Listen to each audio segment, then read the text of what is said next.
ತುಂಬಾ ಜನ creatine use ಮಾಡ್ತಾರೆ, ಆದ್ರೆ ಅವ್ರಿಗೆ ಕರೆಕ್ಟ್ ಡೋಸೇಜ್ ಯಾವ್ದು ಅಂತ ಗೊತ್ತಿಲ್ಲ. ರಿಸರ್ಚ್ ಪ್ರಕಾರ ಕ್ರಿಯೇಟಿನ್ ನ ಐಡಿಯಲ್ ಮೇಂಟೆನೆನ್ಸ್ ಡೋಸ್ ಅಂದ್ರೆ ಬಾಡಿ ವೇಟ್ಗೆ 0.03 ಗ್ರಾಮ್ಸ್ ತಗೊಬೇಕು.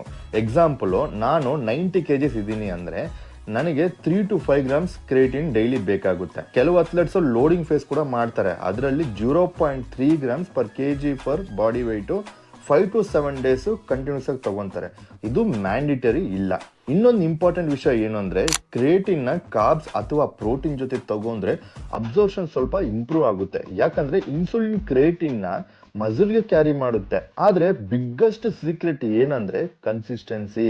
ನೀವು ಡೈಲಿ ಸರಿಯಾಗಿ ಕ್ರಿಯೇಟಿನ್ ತಗೊಂಡು ಪ್ರಾಪರ್ ಟ್ರೈನಿಂಗ್ ಮಾಡಿ ಡಯೆಟ್ ಮಾಡಿದ್ರೆ ಮಾತ್ರ ನಿಮ್ಮ ಸ್ಟ್ರೆಂತ್ ಮತ್ತು ಪರ್ಫಾರ್ಮೆನ್ಸ್ ಕ್ಲಿಯರ್ ಆಗಿ ಇಂಪ್ರೂವ್ ಆಗ್ಬೋದು. ಕರೆಕ್ಟ್ ಆಗಿ ಯೂಸ್ ಮಾಡಿ ನಿಮ್ ರಿಸಲ್ಟ್ಸ್ 100% ನಿಮ್ಗೆ ಸಿಗುತ್ತೆ.